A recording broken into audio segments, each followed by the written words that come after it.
Assalamualaikum warahmatullahi wabarakatuh. Selamat siang semuanya. Terima kasih teman-teman yang sudah menyempatkan untuk hadir di antara ramainya acara, baik acara pribadi maupun bersenang-senang. Mohon maaf, sebelumnya jadwal acaranya sebenarnya jam 11, tapi karena kita menunggu teman-teman lain gitu ya, akhirnya kita baru mulai 30 menit kemudian.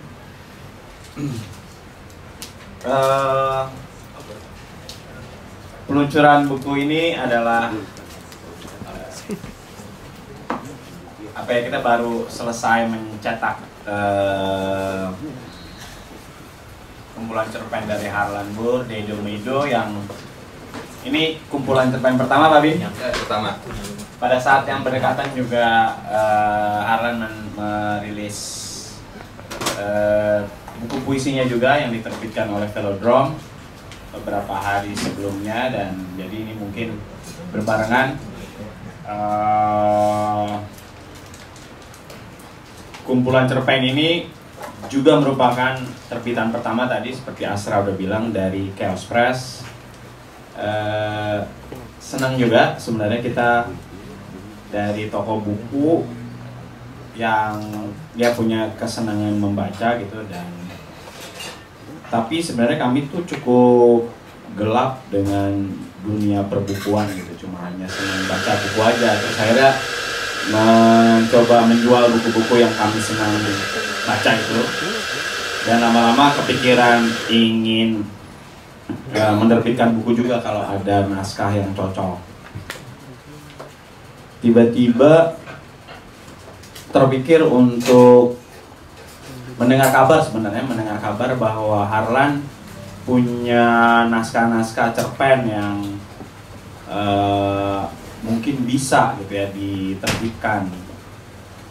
Nah, daripada kami menerbitkan biografi jenderal ya kan, lebih baik teman sendiri dulu aja deh yang kita support gitu. Kebetulan pas baca naskahnya kayak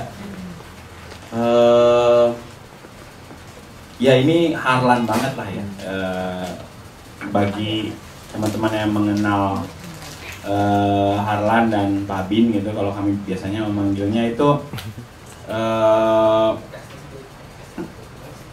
gaya tulisannya itu banyak sangat kasual, tapi juga enak dibaca, dan sangat, sebenarnya menurut saya Harlan punya kemampuan menulis yang tinggi gitu. Cuma memang pendekatannya lebih ke pendekatan yang kasual aja. Jadi tapi cara menyampaikan gagasannya itu sangat unik. Dan satu hal lagi, Harlan terkenal enteng aja bikin karya, sehingga dalam berbagai medium Harlan seringkali bahkan mampu membuat karya yang spontan. Nah, itu sebenarnya yang terjadi juga di penerbitan buku ini gitu. Jadi ketika kita udah rapat-rapat mau menerbitkan buku, ada perubahan konsep, Harlan nyodorin lagi 2 cerpen yang baru saja dibuat dadakan gitu, karena terinspirasi satu peristiwa yang berdekatan dengan rapat tersebut lah, kira-kira gitu. Jadi itu menunjukkan bahwa spontanitas Harlan itu produktif lah gitu ya. Jarang kan sebenarnya seorang seniman atau penulis atau misalnya musisi gitu yang mampu dengan enteng bikin karya gitu. Nah, Harlan ini salah satu yang jarang itu tadi. Saya pikir itu pengantar dari saya yang sebenarnya tadinya berniat menjadi moderator, tapi karena acaranya juga bebas-bebas aja, kita kayaknya bisa berganti-gantian nanti siapa yang moderator gitu ya. Kali ini bersama saya ada Yosive dan Harlan yang sebenarnya saya sudah mengenal mereka cukup lama, tetapi yang saya mengetahui sepak terjang mereka juga dari mailing list Bunga Matahari. Kebetulan era-era itu Yahoo Groups Bunga Matahari tahun berapa ya? 2000. 2000 ya, tahun 2000. Mungkin saya baru mengetahui ada mailing list itu tahun 2001 gitu. Satu mungkin ya. Mendaftar dan sering membaca karya-karya Yosi dan Harlan. Harlan agak jarang juga sebenarnya posting, tapi ya mungkin yang di post nggak sering, tapi yang ditulis banyak gitu ya, sehingga dia akhirnya bisa menerbitkan buku puisi juga. Gimana Bin? Akhirnya bisa nerbitin ini, pegel-pegel nggak sebagai tercatat sebagai seorang penulis cerpen, penulis puisi, kan tegang ya? Ya. Oke, selamat siang semua teman-teman. Terima kasih sudah datang. Ya kalau ditanya tegang apa enggak, paling tegang ya, paling dibandingin bikin album ya. Yang lain-lain, maksudnya kalau buat gua semakin gak ada teksnya semakin enak. Karena semakin gak ketahuan gua lagi ngapain, gagasan gua apa, gua bikin apa, keberpihakan gua di mana kan gak ketahuan. Enak jadinya pas launching enak-enak aja gitu. Jadi semakin makanya cita-cita gue sebenarnya jadi pelukis abstrak udah jadi aman. Kan kalau launching ya udah gitu. Jadi album musik pun juga begitu, dan ya teks pun juga. Kalau dibaca juga kan, makanya kemana-mana gitu kalau mau ngomong apa. Dulu sebenarnya dari dulu agak kayak gitu. Dulu lu masih ingat waktu Kamal Lennon rilis album tuh ketika Lalala, terus di interview sama Hasif dulu tuh di Rolling Stone.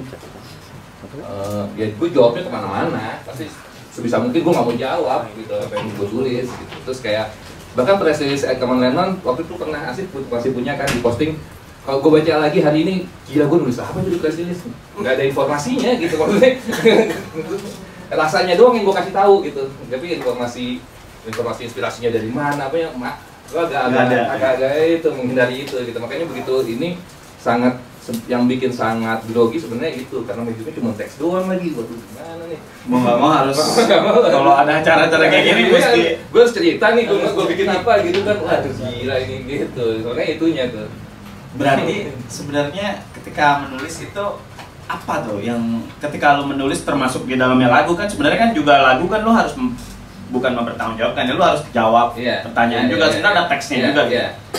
Lalu ketakutan apa sebenarnya? Apakah lu merasa kalau lo nulis baik itu cerpen, puisi atau lagu yang ada liriknya itu lu harus bertanggung jawab terhadap teks itu, atau atau kayaknya apa? Biasanya kan ada seniman itu yang kayak ya biar karyanya aja yang ngomong, nggak perlu gua ikut ngomong gitu. Atau apa ada alasan lain? Kan itu kalau gua kayaknya mungkin dari kecil emang nggak terbiasa beropini. Dari kecil nggak terbiasa beropini dari kecil, nggak terbiasa ngomong apa yang gue mau atau apa, mungkin itu ya. Jadi ya kayak gitu. Kadang-kadang metode pembuatannya kan kalau khusus di Domedo ya ada dua jalur biasanya tuh. Biasanya nulis aja dulu, habis itu di tengah jalan baru tentang ini deh itu, atau gue udah tahu sebenarnya tentang ini, tapi gue cara nyampeinnya gimana ya supaya nggak terlalu telanjang lah, nggak terlalu gitu. Tapi kalau datangnya dari mana, gue rasa karena datangnya dari situ, karena datangnya dari biasa diem aja gue soalnya orangnya kan, gitu. Diem aja. Apakah kalau tadi ya terbiasa untuk apa namanya nggak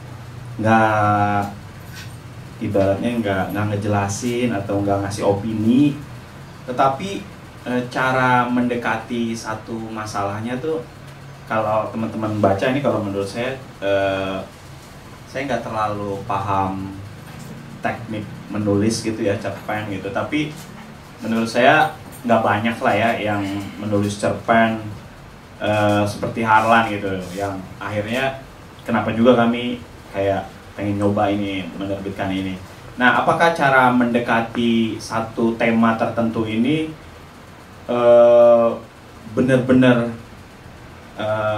terinspirasi dari satu kejadian nyata lalu dibikin absurd gitu, atau memang banyak yang terjadi dari pengalaman-pengalaman masa kecil yang lebih banyak berfantasi tadi. Kira-kira kan sebenarnya kan masa kecil lebih banyak punya kesempatan untuk menghayalkan sesuatu gitu kali ya? Iya, iya, iya. Apakah peran mana tuh yang banyak muncul di penulisan cerpen Dedo Medo? Sebenarnya baik cerpen atau puisi kebanyakan memang dari perasaan saat itu. Sebenarnya apa yang terjadi saat itu atau apa yang gue baca, apa yang gue lihat, sebenarnya sih kayak gitu. Cuman deliverynya aja yang gue campur-campur sama fantasi sama apa, tapi apa barang aslinya mah itu kenyataan sesuatu kenyataan yang memang ada gitu. Kayaknya sih itu. Menarik ya sebenarnya, karena seringkali karena tadi menghindari kayak beropini. Kalau menurut saya ketika membaca ini dia kayak banyak hal-hal yang enggan diperjelas gitu. Enggan diperjelas. Apakah itu misalnya kayak apakah dia sebenarnya judulnya A tapi dia ngomongin B gitu ya. Ada sih soal A itu tapi nggak banyak gitu.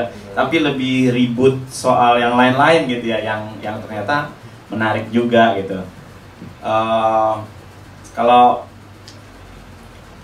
Nah, yang menarik dari sini tapi sebenarnya kemampuan lo nulis itu yang bikin enak dibaca itu sebenarnya kan sebuah skill yang susah ya gitu ya, bahwa selain lo mencoba menulis kenyataan tapi terus lo buat menjadi sebuah cerita fiksi, tapi cara nyampeinnya tuh menarik sehingga kayak ngapain gue ya mau terhisap ke dalam cerita lu yang nggak jelas nih gitu. Itu sebenarnya kan sebuah skill ya. Itu kalau boleh ceritain lu muncul dari mana, kesukaan lu yang kayak apa sehingga kau bisa hadir seperti ini gitu cerpen-cerpennya. Oke, mungkin sedikit latar belakangnya, mungkin gue tipikal orang yang gampang terpantik gitu. Jadi kalau waktu kecil paling suka sebenarnya gue baca Lupus. Karena apa ya, waktu kecil tuh kan tahun 80-an apa ya, semuanya kalau menurut gue waktu itu sangat imaji gitu ya. Misalnya musiknya rock gitu kan, ada imaji di situ kan, ada Duran-duran.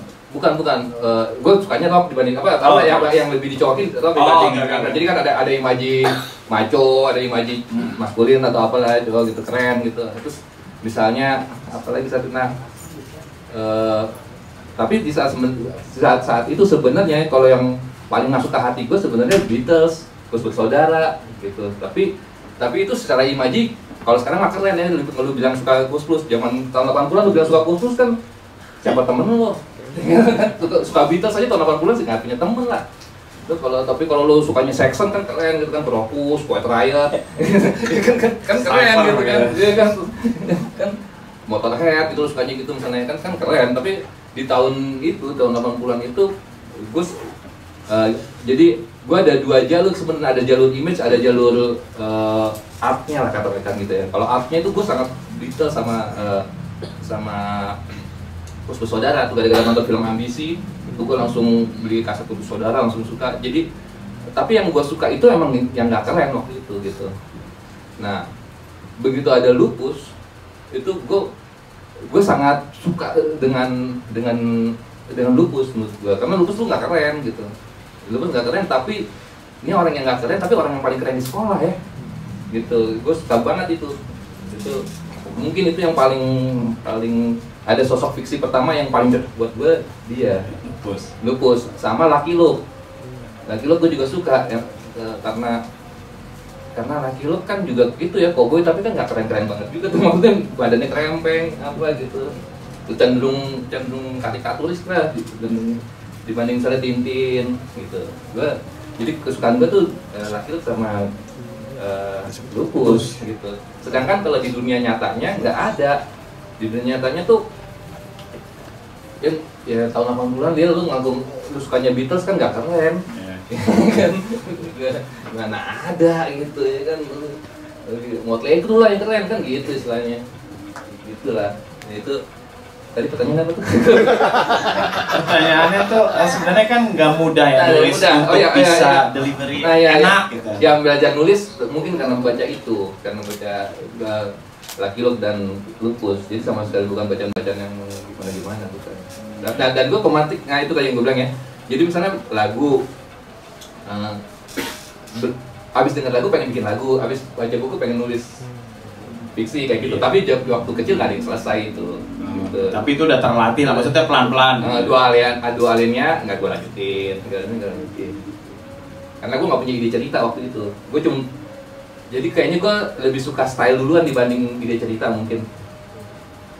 Mungkin gue suka stylenya gitu, style menulisnya itu sama itu.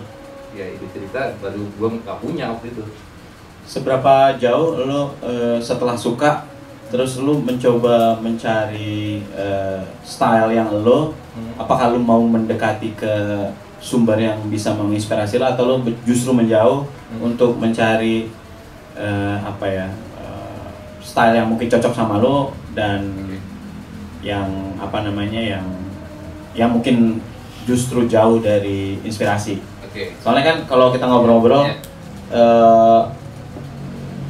yang selain dua tadi, Lupus dan mungkin Lucky Luke, Harlan juga menggemari Ahmad Tohari. Ya. Senyum Karyamin sangat suka. Nah itu dalam mencari misalnya style karakter itu, apakah justru mendekat atau menjauh? Dan pertimbangannya mungkin ada gak? Mungkin pengalamannya kali ya yang gue ceritain ya, karena gue nggak kalau mengingat itu susah. Jadi pertama kali cerpen gue ada di media itu di show, itu Edo Walat yang minta tahun 2004 lah kurang lebih itu, era itu 2004. Waktu itu Edo minta gue nulis cerpen di situ. Cerpen itu adalah di sini nggak masuk nih, judulnya Dia Tersenyum Dia Tidak. Dia Tersenyum Dia Tidak itu gue nggak ada ide cerita awalnya, sama sekali nggak ada ide cerita. Jadi punyanya ide format. Jadi kalau kata bahasa Inggris kan ada he, ada she gitu ya. Kalau di kita kan nggak ada, cuma dia aja semua. Jadi kalau semuanya gue sikat dia, gimana caranya gue sikat semuanya dia, tapi orang masih bisa nerkan nih, dia yang ini maksudnya si Asra, dia yang ini maksudnya si Irma misalnya. Dia ini maksudnya si ini. Beberapa tokoh di situ gue kasih namanya sekali, abis itu gue jadiin dia terus. Jadi sehingga orang bisa nebak-nebak nih dia ini, sampai kata benda pun gue jadiin dia gitu kan. Misalnya buat ngukur baju tuh tukang jahit, meteran tukang jahit gue jadiin dia di situ gitu kan. Jadi seberapa orang bisa nebak yang dia ini adalah meteran, yang dia ini adalah Horil, yang dia ini itu nggak ada ide ceritanya, belum ada. Jadi ide format yang di depan malah, ide formatnya dulu nih, gue mau bikin kayak gini nih. Terus ide format lainnya gue pengen bikin ada radio yang muternya khusus puisi. Jadi bukan radio lagu nih, ini radio, makanya ada scene si tokohnya dengan nyetel radio gitu kan, penyiarnya lagi bacain puisi apa gitu kan, penyiarnya baca puisi apa lagi. Jadi format ceritanya gue belum tahu apa. Nah itu formatnya dulu. Jadi gue sambil nulis sambil ketemu lama-lama ceritanya ini. Pengalaman pertama itu. Jadi kalau menjawab tentang seberapa gue mendekat atau menjauh dari style, gue nggak tahu. Itu yang gue bikin itu. Tapi kalau misalnya kayak puisi itu, kayak itu gagasan cerita juga sebenarnya kan. Lu menceritakan soal radio yang enggak, tapi kan bukan tentang radionya, bukan tentang siapa ini ada radio ini konfliknya gimana kan, bukan itu. Tapi cuman ada scene orang nyetel radio. Di radionya nyetel puisi, gitu. Adegan doang, tapi bukan tentang radio itu. Iya, kayak gitu. Jadi cerpen pertama nggak punya ide cerita, punyanya ide format. Ada juga tapi yang cerita kan? Ada juga. Ada. Maksudnya jadi lu mencoba mencari kesegaran buat diri sendiri dalam menulis yang bisa menerobos format atau mencari substansi yang kira-kira emang lu tertarik dan belum pernah. Nah, kayak gitu lah kurang lebih. Kalau misalnya cerpen pertama di Ripple, salah satunya cerpen di Ripple, salah satu awalnya itu yang kalau nggak salah yang misalnya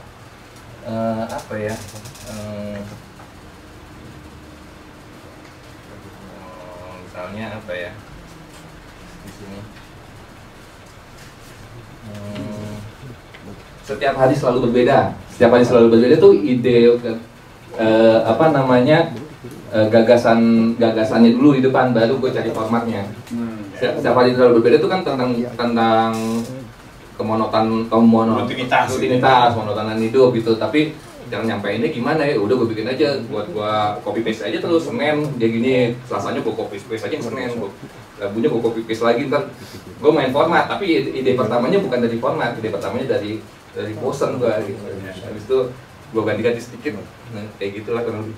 Tapi tuh aneh juga nih Lil, gue mungkin rasanya waktu itu baru-baru ini kan gue nonton ini Perfect Days.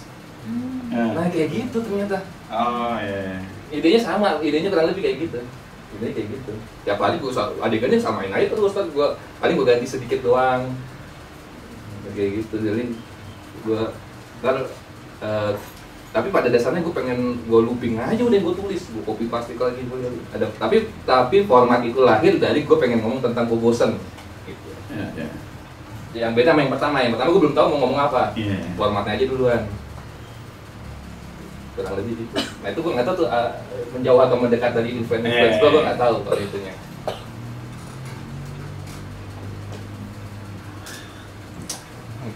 Gimana Bang Yos? Selamat siang. Apa ya? Sebagai kawan seperguruan ya. Iya kurang lebih ya kayak tadi diceritain sama Holil ya, kami udah kenal mungkin sedikit setelah Soeharto turun ya. Lawas. Lawas. Tapi ketahuan emang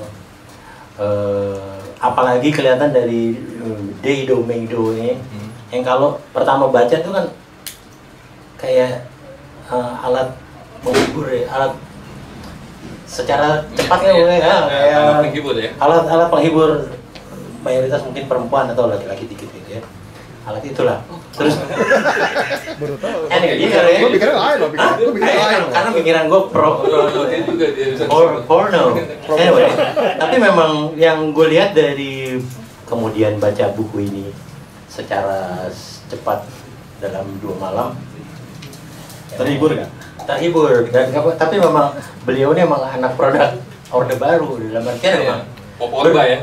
Poporba bercerita apa segala macam memang, tapi kadang-kadang isi hatinya sendiri diumpetin gitu, dikasih spill dikit aja gitu kan. Tinggal pembacanya menerka-nerkanya ada di ini dia mau ngomong apa sih ya? Apa sih, tapi jadi kayak berceritanya lancar segala macam. Kalau yang gue lihat lagi kayak si Harlan sendiri udah ngomong bahwa gue baca Lupus gitu kan. Emang kalau baca obrolannya beberapa puisi di sini emang tektokannya tuh kayak Lupus dan teman-temannya gitu kan. Kalau misalnya mengambil hal-hal yang mirip nuansanya apa segala macam, kayak nonton film zaman 2000-an awal sampai Tarantino ya gitu kan, terus segala macam cerita kesana kemari, ujungnya ini gitu kan. Terus ada beberapa tokoh, ternyata tokoh ini perlu penting, taunya enggak, dan pentingnya di belakang ternyata dia sentral. Jadi kayak mungkin nggak tahu film-film indie, gue nggak tahu beliau nonton apa enggak, tapi kayak cerita-cerita Wes Anderson yang estetikanya wah gitu, istimewa segala macam. Terus kemudian ceritanya bisa dibilang nggak meledak-ledak gitu kan, nggak yang apa istilah emosional ala Korea gitu, wah semuanya jatuh cinta, itu berbunga-bunga pindah bunganya terbang kemana-mana segala macam. Wes Anderson, terus video-video klip Spike Jonze dan siapa tuh Gondry gitu ya, kayak tadi cerita tentang judul yang looping tadi tuh, yang setiap hari selalu berbeda. Setiap hari terlalu berbeda. Jadi kayak kalau ingin benar-benar memahami karya itu harus dibaca berkali-kali dan secara teliti. Ini dia bedain apa sama sih gitu, copy paste diselipin sebuah kata atau tidak gitu kan, bahkan tanda baca kayak gue bahkan tanda baca gitu ya, macam gitu deh. Terus mungkin malah yang Bin baca seperti Ahmad Tohari segala macam tidak dikeluarin, at least di karya ini mungkin kan. yang tentang balik lagi tentang Orde Baru. Di sini nggak kelihatan jelas beliau misalnya berpihak sama pro atau kontra misalnya sama kekuasaan negara gitu kan, itu kan nggak diceritain, tapi yang lebih kepada everyday life gitu di dunia antah berantah atau keluar dari pesawat antariksa lah apa gitu kan. Dan memang beliau nggak suka mendekatkan dengan realita, makanya ngambil tokoh-tokohnya, nama tokoh-tokohnya dijembrengin di depan gitu kan. Gue nggak tahu ini keputusannya Harlan apa keputusannya desainer gitu kan. Itu mau K-Pops tuh. K-Pops ya. Iya, keputusan desainer tapi kayaknya ya Tapi kayaknya cocok. Oke lah ya. Dan ya karena kalau lihat di kartu keluarga kelurahan mana ada orang namanya Dido Meido, di Betos gitu. Pintorax, Mentorix, Haidir ada lah. Tina, Bambang, Jennifer. Jujur rada-rada kayaknya mungkin dia mengacu sama Prananto ya. Jujur Prananto mungkin. Yang ada Wawan akurat wet. Ditambah korin. Wet. Emang iya. Gila, wet ketawa lu. Aduh, ya gitu kayaknya. Tarantino banget nih kayak yang Vino number 1, number 2, number 3, number 4, number 5 gitu kan. Gitos, kayak nama-nama tongkrongan ya kan, nama-nama perang anak baru. Oh ini Harlan, mungkin waktu itu bilang milih siapa namanya itu Rowan Atkinson, Abir gitu kan, ya itu nama perang di SMA jadi begitu. Ini gue ceritain sedikit aja nih ya tentang nama tokoh Julia dan wet ya. jadi waktu gue kelas 3 SMA itu prom night di sekolah, teman gue ada almarhum bawain wet kan Julia Caesar. Punya dia juga itu. Jadi gitu kan. Gue tuh terngiang-ngiang banget sama gue dengan itu. Jadi makanya pas gue lagi bikin cerita itu, wah namanya Julia aja. Yang satu lagi namanya wet. Yang bikin. Ya bener sih. Jadi dia berkata kepada wet gitu kan. Iya. Jadi emang di karya yang bisa masuk kategori ngehe ini gitu dia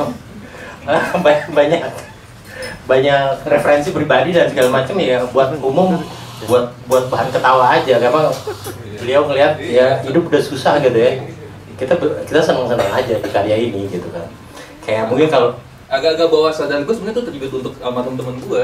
Iya, bawah sadarnya gue si gitu. Julia buat ya. Gue makan tokoh itu. Iya, kayak bahkan kalau secara dan ini satu lagi, ini tadi ada beberapa catatan yang gue bikin. Pas pertama gue datang gue panik karena di buku ini nggak ada dan ternyata ketinggalan di rumah buku ini. Jadi belum ramai nih ya, alhamdulillah. Jadi bukunya masih gue bisa kirimin per Gojek, nyebut brand lagi. Jadi kayak beliau banyak menulis itu kayak orang ngelamun aja tuh, kayak stream of consciousness aja gitu, tiba ngelamun di kereta, ingat mantan lah tiba-tiba, mantan A terus mantan number 2 gitu kan. Terus tentang tadi pagi tugas yang lupa gitu. Jadi mengalir aja.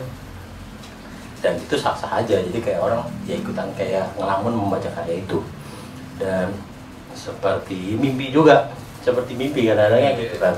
Tahu-tahu ketika mimpi terjadi kita nggak ada kuasa sama mimpi itu, tapi ketika kita sudah selesai bangun kita ada yang ingat, ada yang enggak gitu kan, ada yang berkesan, oh tadi maksudnya apa sih gitu kan. Jadi kayak kita setelah dalam hal ini karyanya Bin, setelah kita baca baru kita mikir nih, oke, tadi ini sih apa dan itu gitu. Dan satu lagi ya eksperimental aja gitu deh, kayak kalau tadi ngomongin Wes Anderson, kayak ngomongin Flaming Lips juga sih, kayak udah yang gue suka gue masukin aja cet. Ya ada yang suka, alhamdulillah, kalau enggak buat bahan ngobrol gitu kan. Tadi arah tadi mengenai apa sih A B C D E gitu, kayak gitu sih kayak. Karena emang tidak berniat untuk logis gitu, untuk logis dan menjelaskan secara gamblang segala macam sebagai salah satu anak Orde Baru tadi ya, nggak bebas berbicara dan menyampaikan pendapat ya. Jadi dia udah dari itu tadi beliau ini emang gue takjubnya ya itu ide. Kalau kita mungkin orang lain dapat ide itu pikir dulu gimana nih eksekusinya apa segala macam. Tahu-tahu dia udah keluar kaset aja gitu kan. Udah kaset. Terus gimana nih kita baru ngobrolin dia sudah membuat sebuah kaset. Minggu depannya udah ada kaset baru gitu. Gitu kayak produk ya kayak di antara pertemanan kami ya, pertemanan di skena Jakarta gitu. Dia punya produktif banget dan formatnya udah lengkap, udah lengkap medium. VHS aja ada ya? VHS aja ada. Efek rumah kaca gak ada VHS gitu. Gak ada gitu. Ya plat udah ada, CD tentu aja, kaset gitu sih. Sekarang tetap kok gitu sama lu sama Velodrome sama Chaos atau wah dia punya buku 2 lagi. Putar. Beberapa hari kemudian buka medsos ada buku yang lain. Father Mother ya. Father Mother. Iya. Kayak kalau zaman dulu lihat ya kayak teman-teman yang menulis seperti itu juga dulu kayak kita pernah lihat Om Leo juga dia nulisnya macam gitu juga kayak kalau secara esai mungkin teman kita di sini Budi Warsito itu juga ya itu tadi nulisnya ya gue tulis yang gue ingat aja. Kebetulan dia di rumah perpustakaan yang gede ya jadi kayak oke segala macam. Dan kadang-kadang dari sebuah karya depannya apa belakangnya apa gitu kan ya udah dikirim aja, diposting aja, sekarang dicetak aja gitu sih kurang lebih. Ya itu tadi yang kelihatan barang-barang nuansa itu kayak Orde Baru lagi tadi, kayak zaman kita dulu kita akrab dengan Puncak dan botol kecap di Puncak gitu kan sebagai sebuah. Sekarang udah nggak ada. Itu gue nggak tahu kan. Sedangkan kalau melihat medsos akhir-akhir ini kita lihat yang pedagang itu yang dirazia kan. Sekarang digusur kelihatan kebun tehnya.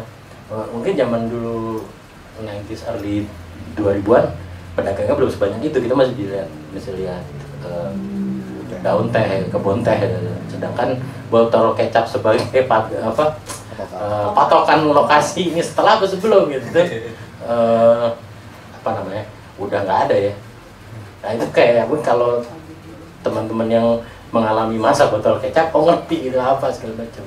Kalau yang enggak mungkin bisa buat bahan ngobrol sama apa sih botol kecap di Puncak gitu kan. Ini di palanya dia juga gua rasa ini Piala Dunia 86. Iya, 86 pasti ya. Tangan Tuhan. Itu ada di buku puisi. Ada di buku puisi. Pastel ada. Di pastel ada. Meksiko lawan. My baby bala-bala gitu. Sekalian promo. Kalian promo. Terus dia ternyata juga dari melihat kumpulan tulisan cerpen di buku ini, kita tahu beliau senang, terkagum dan hamburger itu penting banget buat dia. Iya. Tapi bisa didebat kayaknya emang bener kan? Iya, karena gue nggak ada hamburger yang nggak enak, bener nggak tuh? Menurut gue iya. Iya. Kayak kalau debat hamburger nanti kayaknya bisa sampai malam. Ada hamburger yang biasa aja. Iya. Ada hamburger nggak enak nggak ada. Oke, siap. Karena gue juga ini lebih kepada referensi ke karya lo bersama teman-teman Kemenlanan yang melahap hamburger. Hamburger ada terus gue pakai itu kan. Iya, makanya gue udah baca ini ingatnya lagu itu gitu kan. Detektif flamboyan. Sama satu lagi tadi gue udah nanya sama lo, emang masa-masa pakai rugos. Itu kayak apa sih sebelum rugos itu? Ya gitu sih kayak ini ada berapa judul, 2 apa 3 gitu kayak pakai rugos lagi kayak dia emang lupa lu kalau gue taruh rugos di depan. Iya kayak emang apa istilahnya semangat pang di sejarah anak sekolah yang semangat pang pakai rugos gitu sih kurang lebih ya. Tapi sedikit menanggapi emang gue penggemar modern lama ya. Jadi sesuatu yang modernnya pas tuh gue seneng gue. Kayak Lugos tuh modernnya pas tuh. Dia alat bantu untuk bisa kayak gitu kan. Terus makanya gue kurang suka dulu tuh yang player yang gabung-gabungnya terlalu banyak atau tapi yang modern dulu lah gue suka lah. Pemain pemutar kaset ya, pemutar video apa tape double deck gitu gue suka tuh. terus ada CD, ada radio, teknologi gue penggemar teknologi itu sih. AC itu buat gue dulu teknologi AC itu gila banget. Anjir, gila nggak panas. Gampang kagum ya. Modern lama gue terkagum banget. Modern baru gue kurang ngikutin soalnya. Iya, kayaknya kalau waktu zaman dulu teman-teman ada muncul telepon pintar, atau BlackBerry, si Bin tuh masih paling belakang. Iya. Orang-orang teman-teman udah pakai Android, dia masih belakangan ya. Kalau WA suka kirim stiker nggak? Belum punya stiker satu pun. Belum punya stiker ya. Karena itu malah modern baru, fungsinya apa? Modern lama tuh bener. Iya. Bang Yas, favorit apa? Cerpen favorit apa? Favorit itu sih tadi yang menarik, yang pertama dijadikan ditaruh di pertama jadi judul buku menarik. Dari Medo. Ya, kayaknya kan ya emang introduksi banget gitu. Dan gue kalau bisa sekalian berperannya di moderator, kenapa? Ya, jadi depan gitu, didepankan. Oh, dari depan kan urutan Holil kayaknya ya. Apa? Dari awal yang udah begitu gue nggak ngubah. Maksudnya gue nyetor file ke kios. Iya. Ya kiosnya terserah mau susunnya gimana sebenarnya, tapi didiemin begitu ya udah. Ini emang editing stylenya tanpa editing. Stylenya gitu, style editingnya tanpa editing. Tapi kan make sense, common sense aja kan, judul bukunya itu ya itu cerita pertama deh, mungkin itu kali pertimbangannya mungkin. Kalau ada folk, anti folk, anti-punk, ini anti editing ya. Editing anti editing. Gak anti sih, tanpa aja. Tanpa. Boleh. Bedanya apa tanpa sama anti? Oh iya. Boleh tapi kayaknya nggak tahu demi artistik. Kayaknya gue lebih ke kios aja, kan ada flow buku. Maksudnya ini kan ada sekian banyak cerita, mana yang mau di depan mana di belakang sih. Holil nih. Ya gue merasa pas baca emang kayak enak aja kalau Dewa Medo pertama, dan kayak dia paling buat perkenalan tuh cukup bikin bertanya-tanya. Kalau dia pertama aja alamat disamarkan kan gitu. Wow, suasana ya ke misteri, ke detektifan itu ada gitu ya. Itu terus ceritanya itu cukup dekat tapi jauh, tapi absurd, tapi juga dekat dengan realitas itu situasinya. Siapa kalau yang kumpulan cerpen Tegak Lurus Dengan Langit, siapa namanya? Iwan Simatupang. Iwan Simatupang, sebenarnya itu inspirasinya Iwan Simatupang. Ini kalau kayak gini kayak ingetin, jadi tahu nih gue bawa sadarnya kepanggil nih. Alamat disamarkan itu tuh Iwan Simatupang. Iwan Simatupang kan terkenal kan paragraf pertamanya shocking. Iya. Itu menginfluence gue. Itu sedikit menginfluence gue itu. Nah, tadi juga si Bang Yos udah ngomongin soal Orba, tapi dan kalau tadi lu cerita bagaimana situasi waktu kecil itu punya dampak dalam style penulisan dan termasuk cara bercerita ya. Situasi apa yang, karena kita tahu hampir mirip-mirip lah kita kalau yang lahir tahun 70-an, 80-an itu situasi di rumah itu biasanya lebih dingin ya. Lebih dingin, tapi ternyata kedinginan itu tuh kadang-kadang menurut gue ya, itu kadang suka membuat kita jadi kurang punya imajinasi gitu, takut. Karena kan lebih relasi kuasanya nggak seimbang gitu ya. Di rumah lebih, orang tua pasti jauh lebih superior, sehingga keleluasaan itu kurang kita sebagai anak kadang-kadang nyari di luar, di rumah itu nggak terlalu leluasa gitu. Tapi kalau Harlan, gue merasa kayak walaupun tadi dia sebenarnya punya situasi yang nggak jauh berbeda dengan kita, tapi imajinasinya bisa lebar, luas. Itu gue masih pengen tahu gimana caranya bisa dapat gitu. Apakah memang sebenarnya dalam titik tertentu di rumah itu juga punya keleluasaan dibanding cerita cerita banyak orang-orang anak-anak kecil di era-era kita dulu ya, kan lebih ya kita sama orang tua sama bapak terutama sangat apa ya, kayak bisa dibilang juga takut walaupun berjarak bisa, tapi juga ada sisi terus relasi kuasanya ya, itu kalau kata Indonesianis ya apa, saya sirasi itu ya emang begitu situasi di rumah gitu ya. Kalau gue sebenarnya kalau situasi di rumah ya, almarhum bokap itu sangat yang paling mendukung dia tuh sebenarnya Leo, karena dia suka seni, suka olahraga, jadi udah cocok udah sama anak-anak kan itu.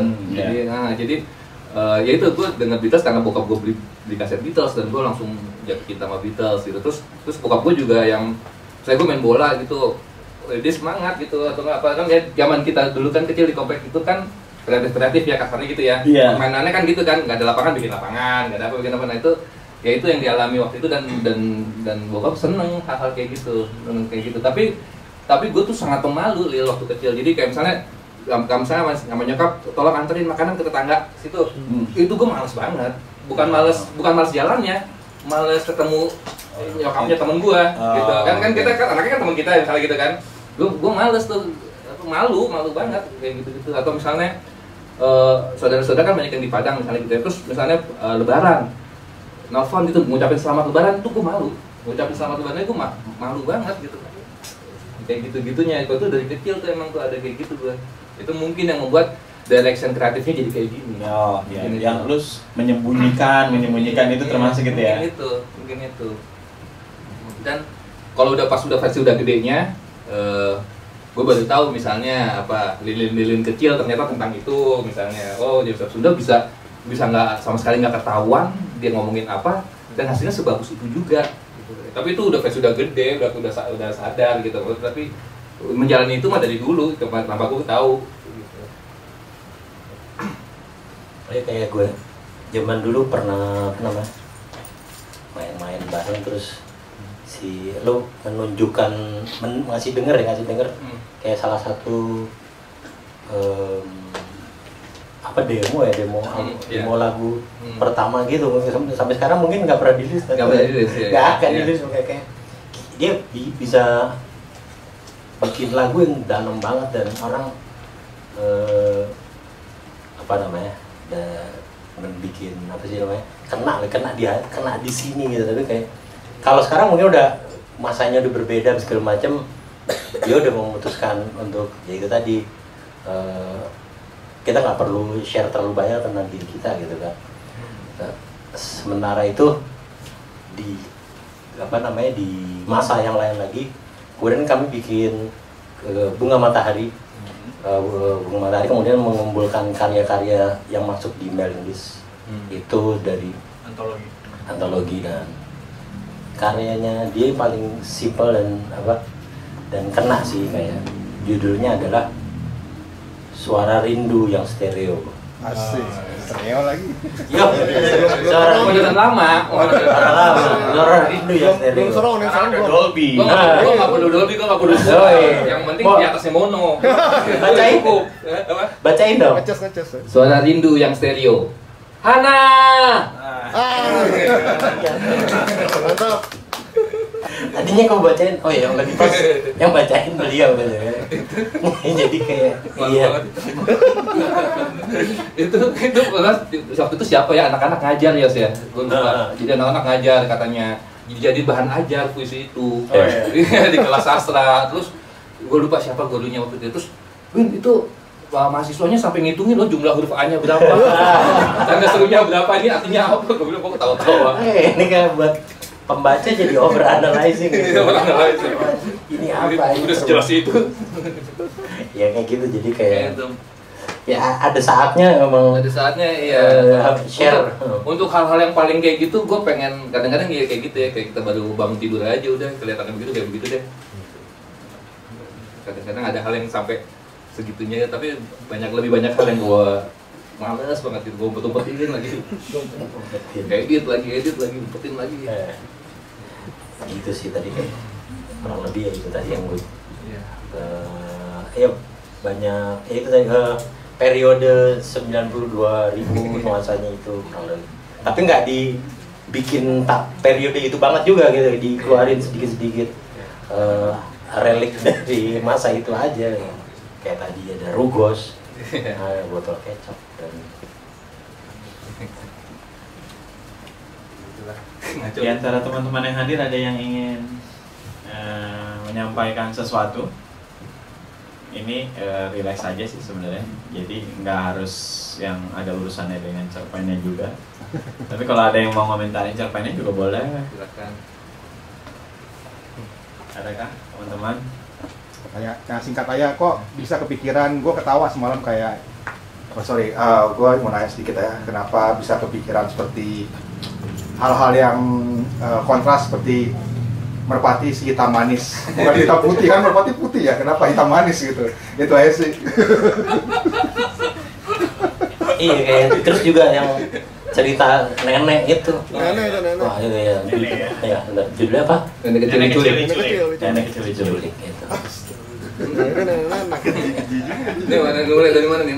Merpati dulu. Merpati si hitam manis ya? Iya. Nggak tahu, keren aja gitu kayaknya maksudnya gue suka ya itu permainan yang gue suka lah itu gitu lah ya.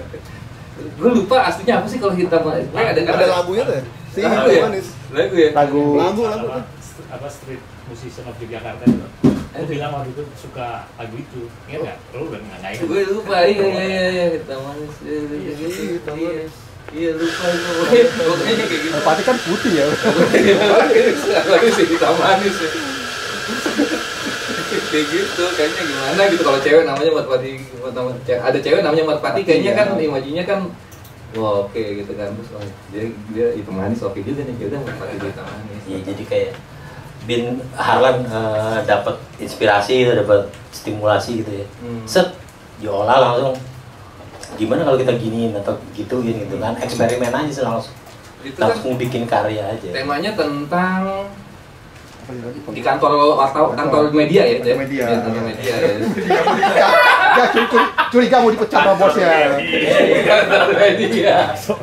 Ada orang disuruh mewawancarin orang, tapi orang yang mau diwawancara itu punya hubungan sama dia gitu kan.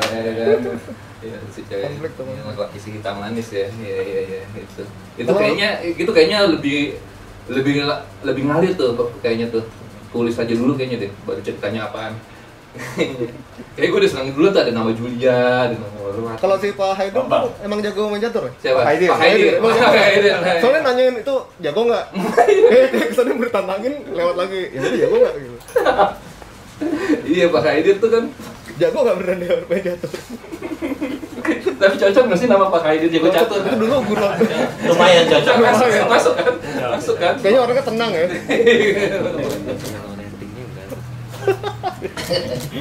Iya Pak Haidir kan selalu, maksudnya kadang-kadang begitu ya, kadang-kadang kita bertiga gitu atau gimana ya, kita nggak saling kenal tapi ada satu orang yang kenal kita, tahu kita semua. Gila. Itu si Pak Haidir. Iya Pak Haidar. Pak Haidir itu gitu. Bisa telepon lagi ya semua. Kalau misalnya kan aku belum kenalan sama Mbak ini misalnya gitu ya, sama siapa yang lain, tapi si Pak Haidir tahu dia, tahu gue juga tuh. Itu si Pak Haidir. Tuh. Paling ya kalau dari nenek kecil diculik. Iya, nenek Wah, kecil. gila. Itu paling ngumpat tuh kan. spill dikit. Nenek kecil diculik ya, nenek kecil diculik kayak gila itu sih. Kacau tuh. Mungkin kalau dari itunya agak-agak kayak Benjamin Button ya. Benjamin Button iya. Dari nenek jadi bayi gitu kan.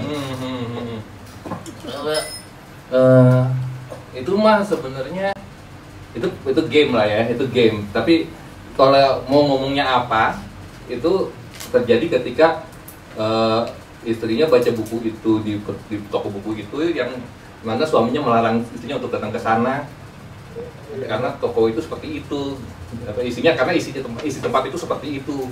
Tapi malah akhirnya yang melarang itu malah pengen ke tempat itu juga. Kalau isinya itu, tapi kalau ini game, teman game. Senangnya apa? Shocking nih kalau ada orang begitu melahirkan yang lahir nenek ternyata bukan bayi. Neneknya udah dikasih nama belum? Kata sisternya kan. Neneknya.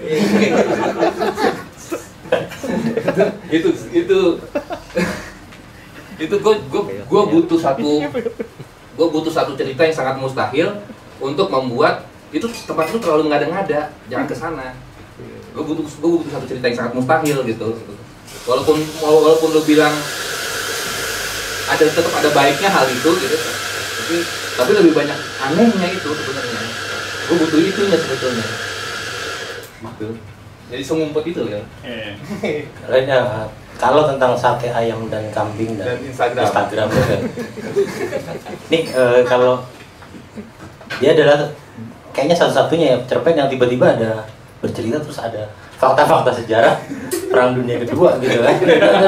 Sementara yang lain tuh nggak ada sejarah-sejarahnya Acan gitu. Iya, tahu-tahu ngomongin bom nuklir ya kan. Bentar, aku boleh buka YouTube? Buka YouTube. Mau nyetel apa gitu? Nyetel thrash metal. Cocok kayaknya sambil mendengar ceritamu. Cerita tentang apa sih? Itu kayak jomplang sendiri gitu dari apa ya? Iya, tiba-tiba kalau Queen tuh tiba-tiba ini lagunya yang Bohemian Rhapsody-nya gitu. Tiba-tiba lagunya lengkap dan sebagainya. Itu mungkin karena dia yang paling terakhir ya, era terakhir bukan sih? Agak era terakhir, tapi itu kenapa ya? Ya gue suka aja buat muatnya ada kenapa ya dulu ya? Ya begitu lah, crossover aja kan ada konten Instagram ternyata masuk ke cerpen terus dan waktu itu kan apa ya? Kan Instagram sebagai media sosial saat itu ya mungkin belum ada TikTok ya, belum rame TikTok lah waktu saat itu kan bisa dibilang leadnya di Instagram terus kontennya ada macam-macam gitu kan terus salah satunya ada ya yang kontennya itu tentang sejarah ya waktu itu hal baru buat gua gitu tuh hal baru terus menarik juga ya si akun ini gitu tentang sejarah ya udah gua bikin aja cerita tentang orang lagi baca Instagram gitu gitu aja itu terus dia jadi kayak gitu. Kalau boleh jadi pengen tanya kalau lo kan setelah selesai kuliah terus kemudian bekerja di dunia iklan ya, agensi iklan ya. Dari sebelum atau pengalaman bekerja di dunia itu pengaruh lo dalam berkarya yang istilahnya apa ya yang untuk berkesenian gitu.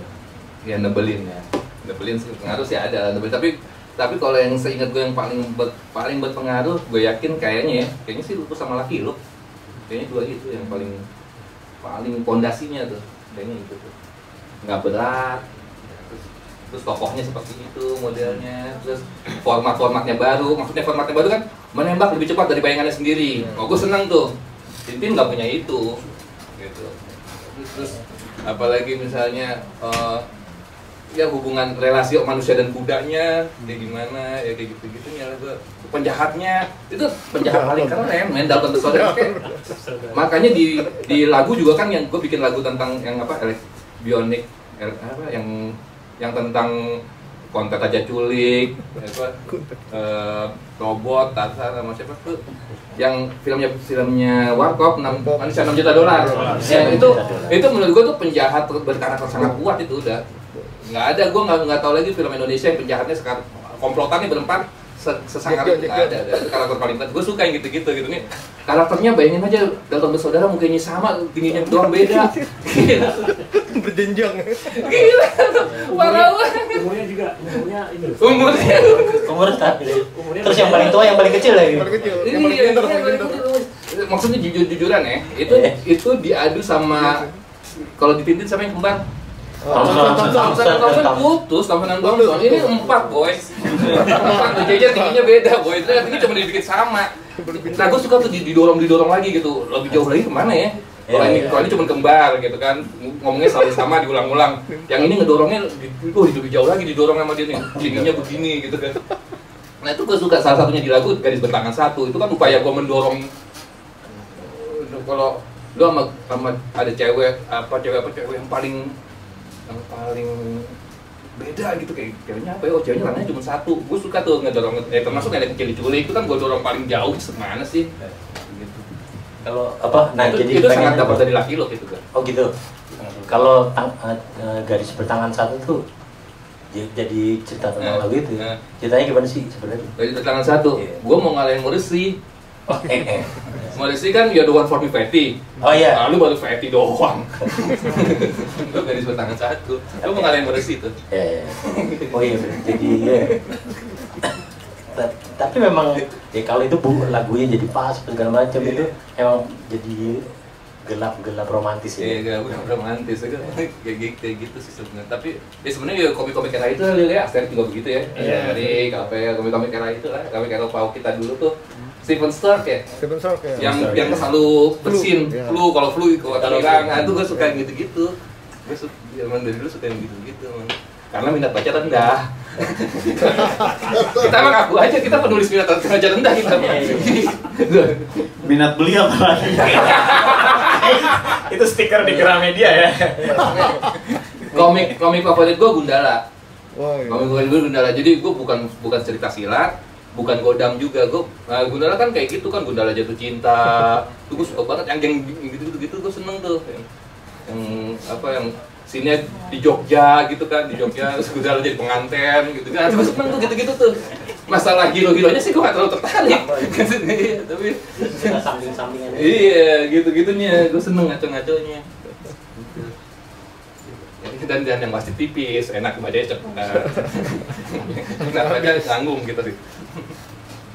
Kalau ini balik ke penerbit kali ya. Bukunya menarik juga karena layoutnya ya, tata letaknya yang tiba-tiba di depan dijembreng nama-nama orang gitu kan. Balik Orbinotos itu Moderator berubah ya? Hah? Moderator. Yoi. Ya, ngaku aja. Karena mau jadi moderator Teman-teman kalau mau jadi moderator sih boleh. Dipencet tombol sama Bos Asra. Kita moderatornya jamming aja.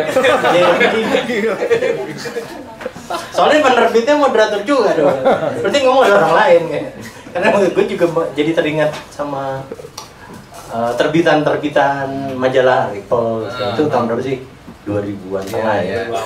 Yo, yang layoutnya tuh judul-judulnya. Ya kalau Indo mungkin nggak banyak ya kayak gitu, tiba-tiba judulnya besar gitu kan. Judul sekadar judul karya ya juga judul gue. Ya, sebenarnya kalau nggak salah tulisan pertama buat Ripple malah nggak ada di sini karena gue ganti handphone.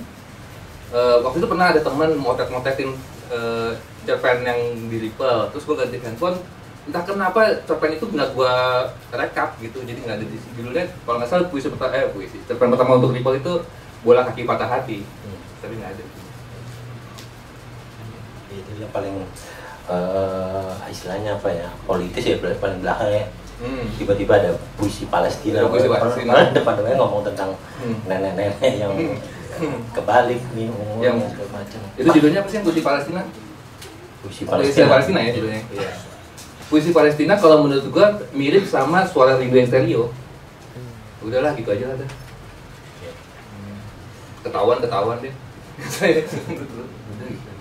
Ya. Kalau di puisi itu Suara Rindu yang Stereo lah. Ya. Oke. Gitu deh kurang lebih. Moderator pindah dulu lagi. Gue mau pakai yang datang. Ada yang memoderasi. Tes.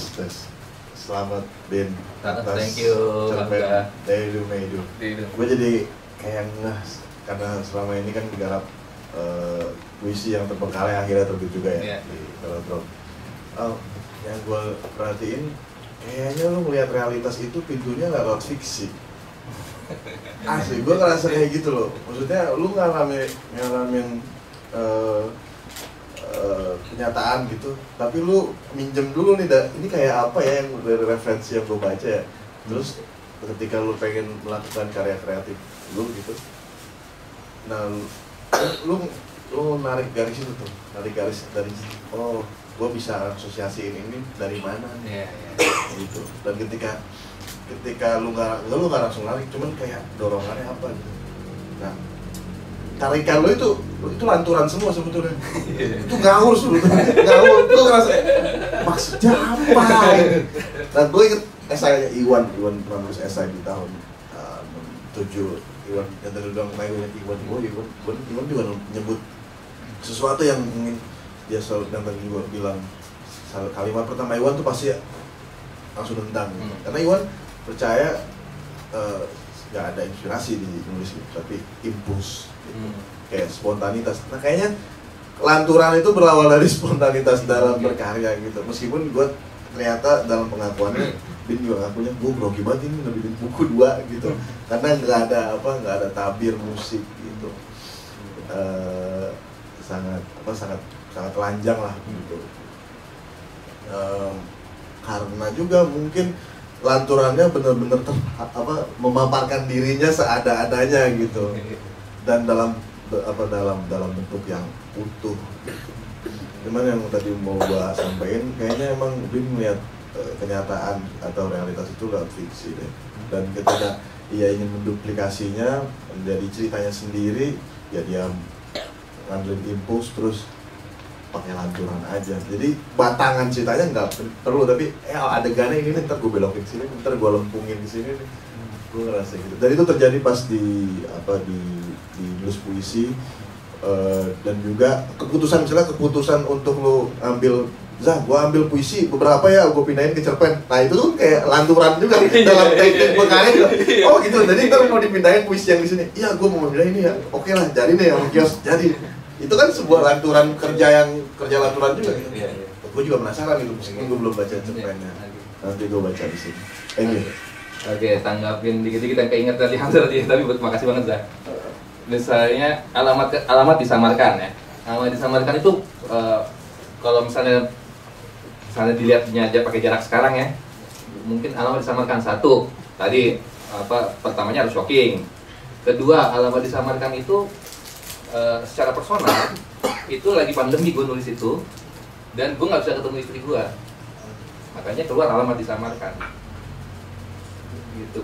Puitisnya gue lah terhadap gue nggak bisa ketemu istri gue tuh alamat disamarkan itu akhirnya dari situ gitu kurang lebih. Terus kayak tadi misalnya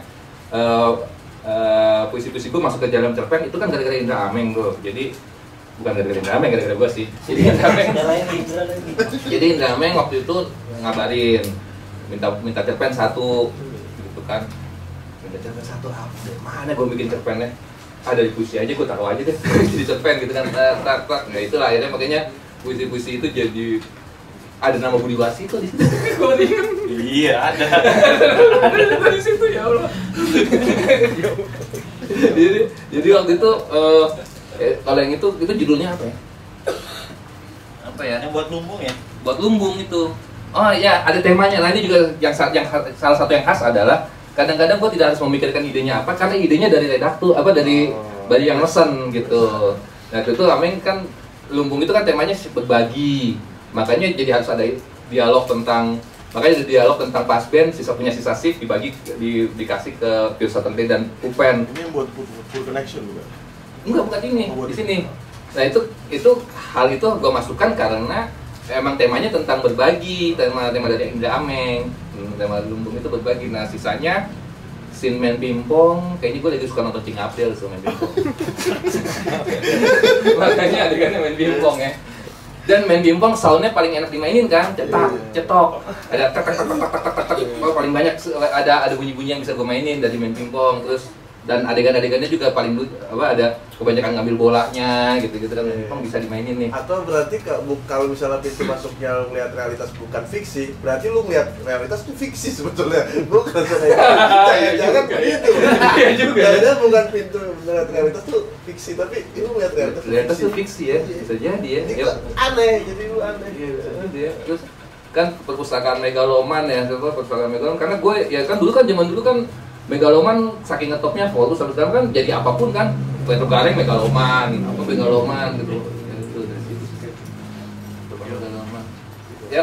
Kalau di obrol-obrol gini jadi keinget sih gue nih, oh ini dari sini gitu, tapi waktu bikin ya apa ya kan lanturan aja ya. Lanturan aja.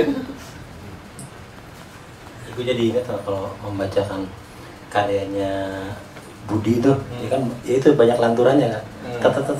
Kalau di sini sedangkan kalau beliau itu kan realita, realita ya? Lenturannya data itu. Lenturannya data ya. Lu juga sih. Gue juga ya. Sementara lu fiksi dah. Cuma kalau kita baca yang cerpen ke-15 gitu. Gelombang bunga elektronika. Gomblo, itu udah langsung ketahuan sama gue. Gomblo ya. Iya. Ngomong tentang gomblo gitu kan, gomblo dengan kacamata gelap dan topi cat. Ya kan? Terus tiba-tiba ya itu tokoh utamanya udah bintang musik tahun 80-an ya. Terus yang hal-hal berikutnya tuh yang di halaman berikutnya yang dalam dompet ada foto Syamsul Anwar, pengamat tinju favorit Indra. Sementara di dalam dompet Tony Chaplin terdapat foto kolumnis olahraga Sumo Hardi Marsis. Catatan ring kayak gue ini tokoh gue selipin lah fotonya gitu kan di dompet gitu ya, semau-maunya Harlan Bin aja gitu kan. Mari kita tengok foto siapa yang ada di dalam dompet panitia A, ternyata Chuck Norris. Ya gitu ya. Oke. Untuk membaca yang belum tahu siapa sih Sumo Hardi Marsis, kalau Chuck Norris kan Wikipedia langsung ketemu gitu kan. Masa Sumo Hardi Marsis nggak tahu? Nggak tahu. Coba lo tanya anak lo tahu nggak? Kalau Chuck Norris mungkin tahu gitu. Seperti itu sih. Ada itu lagi ada Willy Budiarjo ya. Milih Ada Willy Budiarjo, ada Willy Budiarjo. Oke itu ya sharing dikit mungkin ya ide itu ya. Kayaknya inspirasinya tuh ada satu obrolan berkesan sama Jimmy waktu itu. Ngomongin slang. Jimmy itu suka lagu slang satu dia bilang, foto dalam dompet. Dia bilang gitu. Oh iya. Gue kan padahal kan slang gue sukanya kan 1-5 ya. Bukan itu gitu yang fokus itu tuh Jimmy ternyata sukanya slang foto dalam dompet. Ya itu mungkin gue ingat itu gitu. Oh iya. Apa di dalam dompet orang-orang fotonya apa? Bisa siapa aja, itu aja gue main-mainin. Di dompetnya Yosi kayaknya ada foto ya gua bisa bokaran kan dengan siapa nih yang cocok-cocoknya nih Yosi kayaknya Siapa dong? Ya Chris Cornell lah. Ya kan ibaratnya gitu kan. Kita lihat sendiri dong. Jay Buckley. Ibaratnya gitu kan kita kan bisa gitu kan kalau lu punya teman terus lu bisa berkhayal kan di dompetnya Asta yang cocok ada foto siapa ya. Nikah juga. Kayak gitu sih. Cuma itu yang berkesan di gua aja Chuck Norris apa gitu. Jadi emang mudah dari obrolan dengan teman-teman gitu jadi idenya lo simpan. Dan Willy Budiarjo kan menarik ya, maksudnya dia kan bukan orang terkenal tapi dia yang di studio dia apa namanya istilahnya music director gitu kan, udah masukin musik directornya Ebit ini, jadi jangan Ebitnya musik directornya yang gue taruh itu kadang-kadang kita kan suka so indie ya kan suka yang underground dikit lah ya, gitu yang lebih underground nih gue taruh, jangan Ebitnya lah. Ebitnya aja mungkin udah underground ya maksudnya ada orang di dompetnya Ebit aja udah kacau kan. Gimana kalau ada orang di dalam dompetnya tuh sound engineer-nya Ebit. Musik directornya Ebit. Mantap nih, masih mantap nih. Tapi gue butuh sedikit alasan kan. Dari mana dia punya foto Willy Budiarjo? Oh, digunting dari majalah kayak hidup, kayak majalah musik gitu. Ya gitu lah Bang Jas, maklumin aja.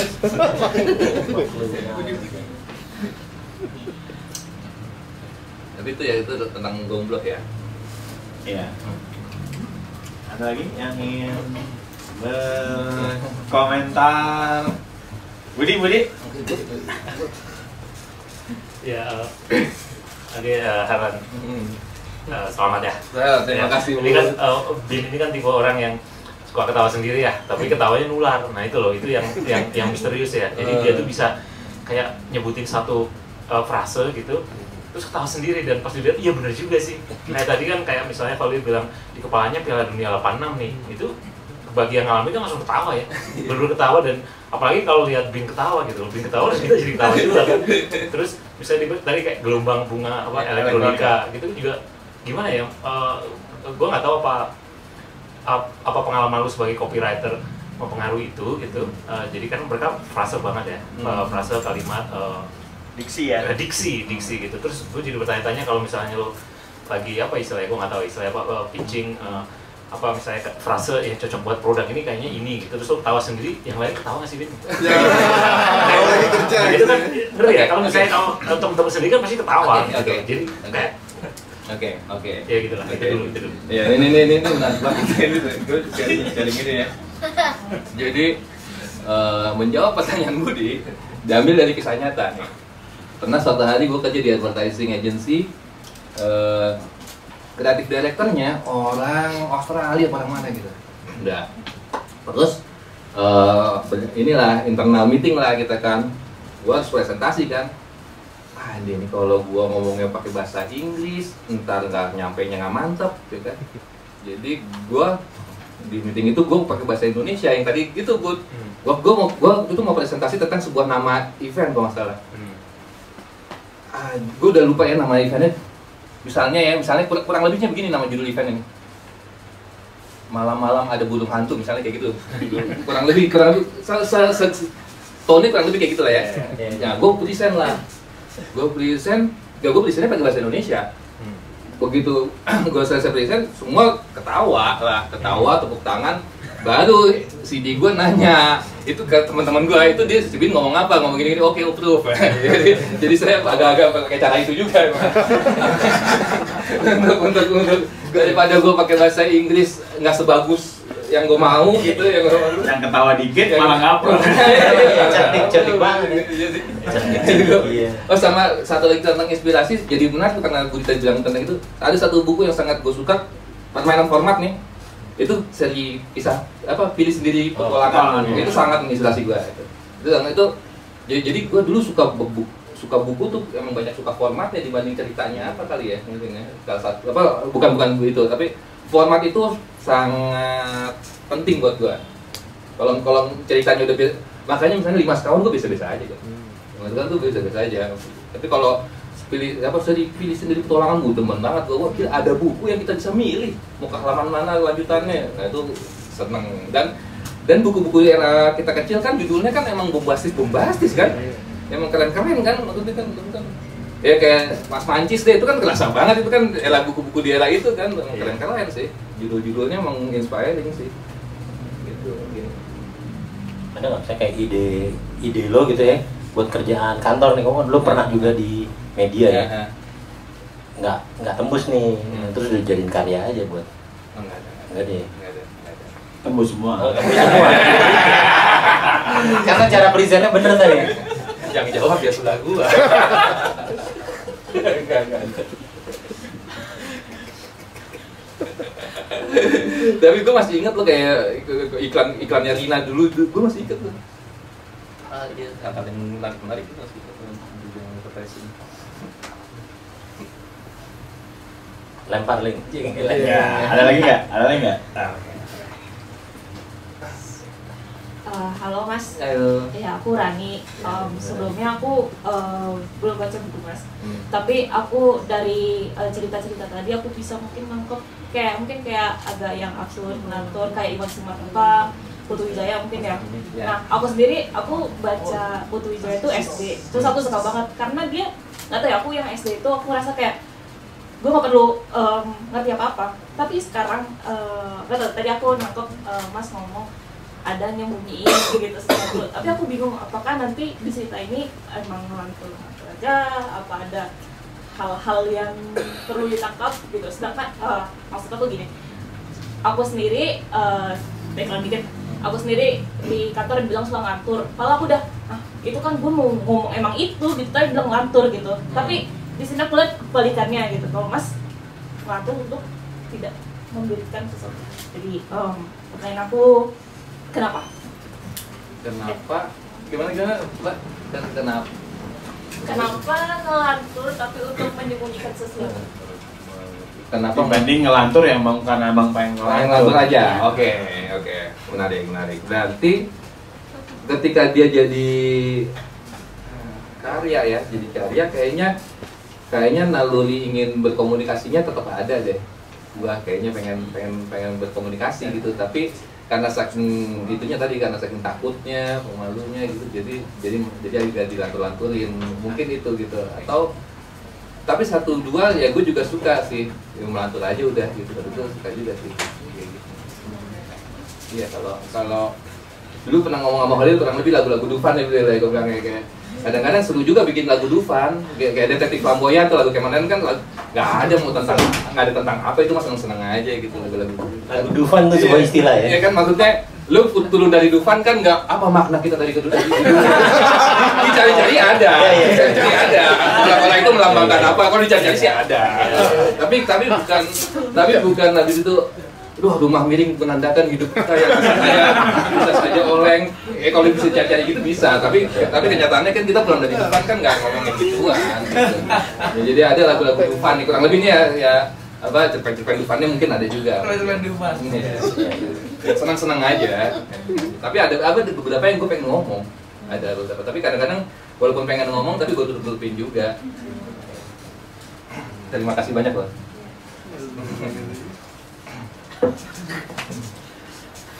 Ada lagi kah yang ingin ngobrol? Oh, siapa? Oke. Perkenalkan. Selamat siang, salam kenal, nama aku Febri. Mau tanyain, aku baru beli tadi jadinya baru baca sekelebatan aja. Cuma mau nanya ini di covernya ada hubungannya sama salah satu cerpen nggak? Soalnya kayak ini entah pakai baju garis-garis atau yang diikat di pohon juga enggak apa. Dan ya begitu baru buka tuh saya langsung dapat zip zap zup kayak wah ini. Nah ini itu. Wah zip zap zup ya wakanya. Tadi ya apa ilustrasinya? Ada hubungannya sama salah satu cerita. Sama salah satu ceritanya. Oke. Ini sebenarnya apa? Iya. Sebenarnya kalau ini apa maksudnya gambar orang lagi main petak umpet. Sebenarnya kurang lebih orang lagi jaga, yang ngumpetnya. Yang di atas yang ngumpet. Yang di atas yang ngumpet. Yang ini yang jaga. Sebenarnya maksudnya apa tentang terus apakah ada di cerita kalau secara adegan ada ya kalau nggak salah ya di yang mana ya, secara adegan ada yang anak kecil lagi yang ini ya, yang satu yang nulis puisi ya, yang ada orang ngumpet. Sebentar.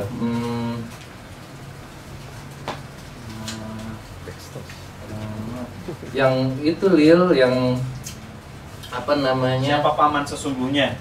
Bukan, paman itu menggambarkan juga, tapi maksudnya kalau yang secara adegan persis sama gitu adalah ada anak lagi main umpet itu yang ceritanya si orangnya lagi nonton Beastie Boys, terus di depan ada anak kecil main umpet, itu ada emang. Itu ada. Lagi waktu itu gue lagi suka banget nonton Beastie Boys Story, itu ada film Beastie Boys. Dia tokonya lagi nonton Beastie Boys, di depan ada orang main petak umpet, itu memang ada. Tapi gambar petak umpet ini juga kayaknya secara keseluruhan cukup mewakili keseluruhan cerita gitu, secara keseluruhan cerita yang ingin menyembunyikan sesuatu. Petak umpet ya. Ada gamenya di situ, gitu. Secara keseluruhan esensi bukunya kayaknya masuk. Tapi kalau scene-nya persis ada, tapi bedanya bukan di pohon tapi di tiang listrik jaganya gitu. Ada. Terus tahu-tahu ada penjahat apa gimana gue lupa ya.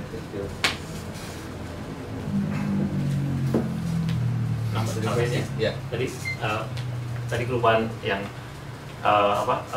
Bin itu bisa bikin diksi yang atau bahkan bukan bikin ya, tapi nyomot aja gitu. Misalnya kayak Dalton Bersaudara itu secara diksi kalau gue sih lucu banget. Jadi juga kayak dan gue merasa nih kayak Bin juga mikir gitu deh. Cuma Dalton Bersaudara gitu aja udah ketawa sendiri gitu. Ya kayak tadi gelombang bunga elektronika kayak gitu ya. Terus ada reaktor nuklir pertama di Indonesia di Bandung itu. Jadi pas baca oh ya gue ngerti nih si Albin ya tahu sendiri gitu. Keren nih keren nih. Ya tadi kayak wet mungkin kalau umur ya ngomong wet terus beberapa orang harus ketawa gitu ya. Terus gue jadi ingat itu kan tahun 95 ya, lagu itu. Terus gue kuliah 98 masuk, gue kenalan sama orang Bandung gitu, tapi dia orang Minang gitu. Dia bilang Julia Caesar itu punya makna tersendiri buat dia gitu. Karena ibu namanya Julia, bapaknya Said. Lampau ya lampau. Julia Said. Bisa gitu. Gitu doang aja udah ketawa gitu. Iya. Terus buat kan kita tahu lagu dangdut kan basah. Iya. Apa ya? Yang Ada sugesti rasanya ya? Yoi, yang mengagumkan dari Bin adalah dia cuek aja. Dia cuek aja pakai sesuatu yang mungkin orang nggak nangkep, tapi dia kayak pede dan yakin ini kalau ada yang nangkep pasti pecah nih. Pede banget, nggak semua orang punya kepedean itu dong. Dia kayak garing banget nih gitu. Tapi dia nggak, dan Khalil cukup jeli juga lo nulis di sini kan tadi akrab tapi jauh, dekat tapi jauh, absurd dan sebagainya, tapi juga ada membingungkan. Nah, gue pikir tuh menarik juga sih. Jadi lu ngasih kata membingungkan kan orang udah jadi siap-siap untuk dibingungkan. Tapi beberapa orang kalau dibingungkan justru terpancing kan, malah pengen tahu apa ini maksudnya sebenarnya. Jadi akan ngulik terus. Jadi gue rasa buku ini akan jadi bisa terus-menerus diulik sih. Makasih. Ya kalau gua dari penjelasan Bin baru ya yang tadi ya, gua kayak mungkin situasi ini kan gua mau cari tahu ya ini gimana bisa seliar ini gitu ya. Situasi di rumah itu kayak apa gitu. Nanti gua kayak mungkin siapa paman sesungguhnya itu mencerminkan itu. Jadi kayak adegan kayak Paman, aku punya puisi. Ya, apa coba puisinya gimana? Tapi aku lupa. Oh ya udah, nggak apa-apa. Terus nextnya lagi, Paman, aku sekarang punya puisi lagi. Gimana puisinya? Tapi ternyata lupa juga waktu itu mau dicatat. Oh ya udah, nggak apa-apa. Ini kayak, hubungan antara paman sama dianya itu ini banget. Apa namanya? Dibolehin apa? Untuk situasi yang ngeselin, dia boleh. Ini kan, mungkin kebolehan-kebolehan ini yang bikin imajinasi itu jadi makin luas gitu ya di rumah. Itu tercermin dari siapakah paman sesungguhnya gitu. Oh ya udah nggak apa-apa, nanti mungkin bisa gitu. Kayak beberapa kali kan dia beberapa kali tuh mencoba ngerjain bukan ngerjain sih, memang situasinya dia punya puisi tapi dia lupa. Tapi diceritain kalau dia punya puisi. Mungkin salah satu cara mendekati buku ini kayak gitu mungkin. Jadi mungkin nanti lo akan ngerti, mungkin nanti lu nggak akan ngerti juga, tapi mungkin nanti masih bisa, mungkin nanti nggak akan bisa juga. Jadi terus kan, menarik. Lanjutin aja terus ya. Iya. Dinikmatin aja perjalanannya gitu, pengalamannya kayak. Makanya pas baca yang paman itu bikin puisi tapi gue belum ngerti. Oke. Iya. Buku lagi. Berikutnya tidak apa paman ya, yang kenapa terus banyak momen sih kalau dibaca gitu sih. Ya ada kadang-kadang yang ini kalau ya tadi bola 86 ya, ini kan gocekan semua, isinya digocek gitu. Ada yang lurus tapi ya karena tiba-tiba ada tukang sekoteng ternyata minuman makanan favoritnya sekoteng. Kayak, ini tendangan langsung. Pas kita udah ngerasa akan digocek, dia langsung tendang. Bahkan mikirin karena formatnya bebas banget ya. Jadi ini ada halaman yang kebalik, itu tuh jadi mikir ini disengaja atau enggak ya? Halaman dibalik tuh. Halaman yang kebalik, halamannya jungkir balik itu salah cetak Ini salah punya kali ya, tapi nggak apa-apa, malah keren kan? keren. Di halaman kalau di yang ini ya, di halaman halamannya 80 itu 79 atau 80. Jadi nggak tahu kan. Jadi malah makin membingungkan. Iya kan? Iya, kalau lihat dari gue peletakan angkanya di tengah bukannya di pinggir. Nah iya kan. Oh ya si Poppy ya bikinnya. Di Poppy ini ada aja sih. Poppy-nya nggak ada ya? Oh gitu. Kayaknya salah itu. Oh salah yang enggak ya? Yang halaman 80 enggak gitu? Oh, salah ya. Istimewa berarti ya. Rare. Jual ke Blok M. Kasih ke Andi tuh, Andi. Rare. Apa mau cerita dikit? Editing segala macam. Desain Ada juga. Poppy atau lagi dia? Bentar kapok, gue mau pipis. Ini kapok. Desain.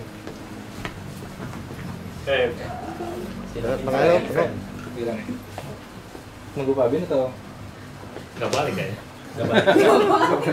Kita lagi buat cerpen di dalam. Lagi cari ide. Oh gitu ya? Keren dong malah.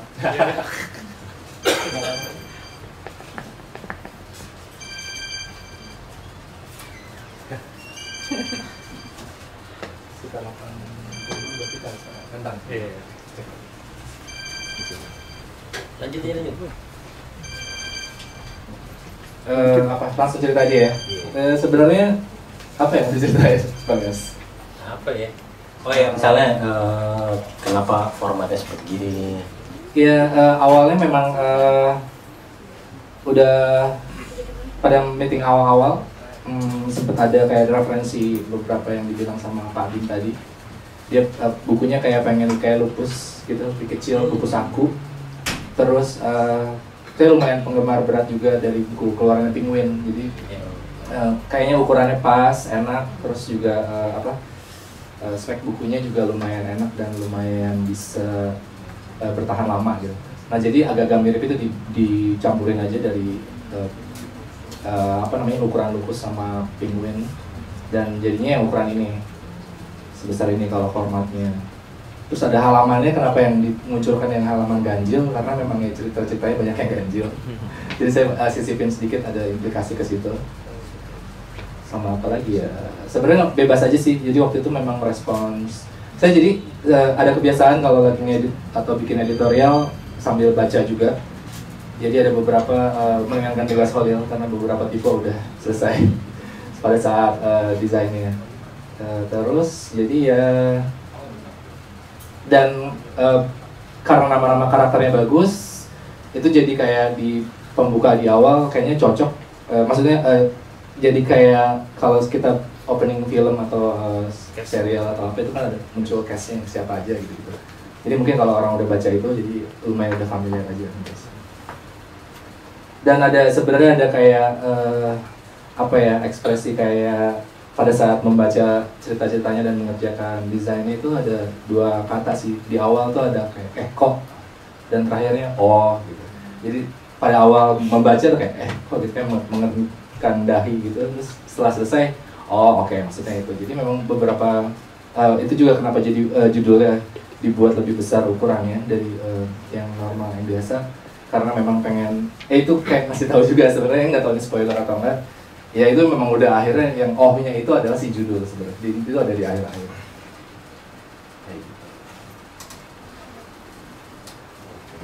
Apalagi ya Pak Bin? Kapok, mantep kapok.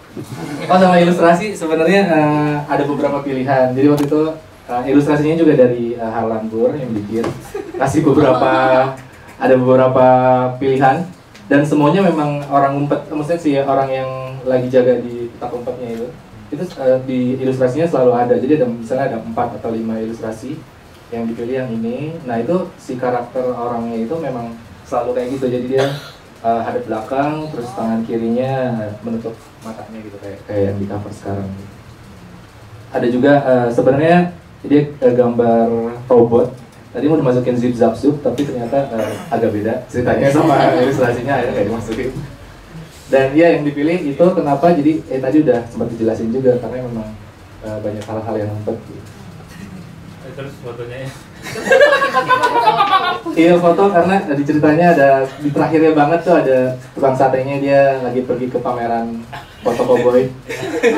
Dan awalnya pengennya setiap foto cowboy itu disisipkan di setiap halaman. Tapi karena keterbatasan dari kataran dan segala macam dikumpulin jadi satu, jadi kayak pameran itu.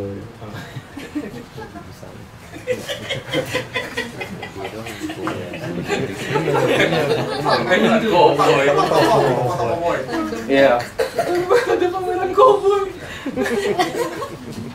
Ya itu sih. Selamat ya Pak Bin. Dan terima kasih. Next di Jakarta International Literary. Amin. Udah mulai nanya-nanya, nyari-nyari tanah di Ubud berapa? Karena kalau mau jadi penulis tinggal di Ubud.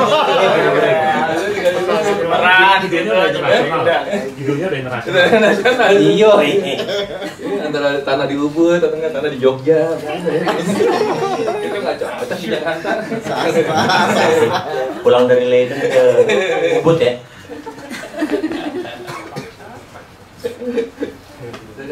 Ada lagi yang mau berkomentar, bercerita, sharing? Komen nggak? Komen pertama kali beli di kios. Pembeli pertama, Terima kasih banyak. Beredar komen. Terima kasih banyak. Sebenarnya melanggar nih. Kacau. Audio. Halo, siang. Saya Komeng. Selamat ya, Bin. Thank you. Jujur baru baca sampai zip zap zup sih. Di tangan besar gue. Kayaknya butuh energi besar. Sama kayak Asra kemarin. Ya, tapi seperti yang dibilang sebelumnya, emang gue ngerasa kalau buat orang yang pertama kali baca buku ini terus nggak ngerti, mungkin seiring waktu ntar bakal ngerti gitu. Ya udah itu aja sih. Keren. Di Zabzub tuh halangan tuh. Tangan pertama. Filter ya. Zabzub ya. Kalau bisa lewat di Zabzub bisa ngamatin. Raja awal. Oke, terima kasih, Bin. Sama-sama. Jadi background sedikit, beberapa itu kan waktu itu Raka Ibrahim ya, Raka itu kan jadi pas pandemi dia bikin kisah kilat kiamat. Itu website orang bisa ngirim cerpen ke sana. Ya gue hubungin Raka, Kak, gue bikin dong. Itulah pertama kali cerpen pertama itu adalah Dedo-Medo. Kenal ruang itu, bukan? Enggak, dia bikin sendiri pas zaman pandemi, dia bikin namanya kisah kilat kiamat. Namanya kisah kilat kiamat. Nah, terus itu open gitu, siapa yang mau kirim cerpen? Ya secara gue pengangguran ya kan, ya gue bikin dong. Kak, boleh dong. Sip, kirim Dedo-Medo. Nah, dia sama persis, dia ada ininya, ada temanya. Ada temanya. Gue lupa pas di Dedo-Medo temanya apa, gue lupa lah. Nah, yang pas Zip Zabzub itu temanya kalau nggak salah judul temanya tuh ganjil. Udah ya, gue bikin aja kayak gitu. Ya biasa aja. Hari-hari. Biasa aja. Makanya banyak kata wajar di situ kan, ya kan, suami menutup pintu dengan wajar. Kata wajar gua habis-habisin di situ, gua banyakin di mana gua bisa taruh kata wajar, gua pasti taruh kata wajar. Terus wajar bila dia capek, kan dia habis kerja gitu kan. Wajar terus. Ya bener kayak gitu. Jadi datangnya dari dapur ya istilahnya ya. Datangnya dari yang itunya gitu kan. Dedo-Medo mungkin temanya gue lupa apa, mungkin kesepian atau apa, mungkin temanya gue lupa. Terus apalagi ya, di era itu tuh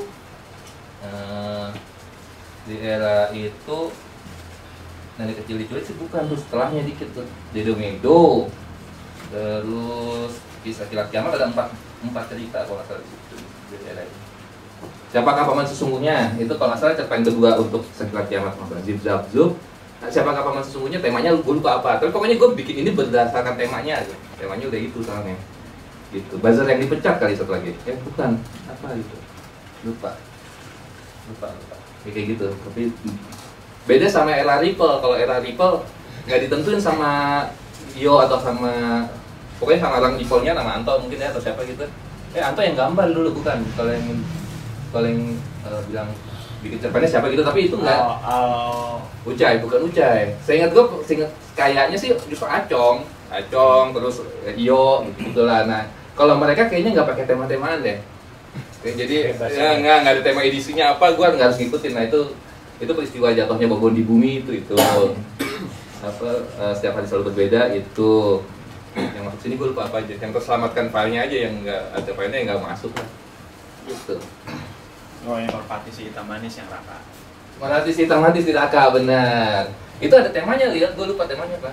Temanya kantor apa gitu ya. Udah situasinya lagi di kantor aja. Beres, aman. Gitu, kurang lebih gitu. Jadi lu suka berkarya dengan tadi prompt ya?